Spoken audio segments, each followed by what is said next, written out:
Maswerteng umaga po mga ka-STL. Narito na po ang resulta ng STL Rizal para sa araw na to, first draw October 7, 2024. Araw ng Lunes, naway ang mga natayain niyo pong mga numero kanina ay manalo nawa ngayong umagang ito, 11 AM. Kaya kunin niyo na po ang inyong mga tickets. Narito na po ang resulta. Para po sa STL Rizal, first draw result, 11 AM ang mga numerong nanalo, 3 at 14 in exact order sa lahat po ng tumaya kanina para sa first draw ng 3 at 14. Congrats po sa inyo, panalo po kayo.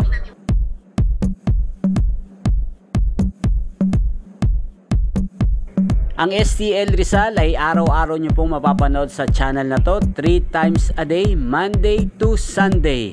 Maraming salamat po sa panonood nyo sa aking channel, Roderick Hernandez TV. Huwag pong kalimutang mag-subscribe. Thank you for watching.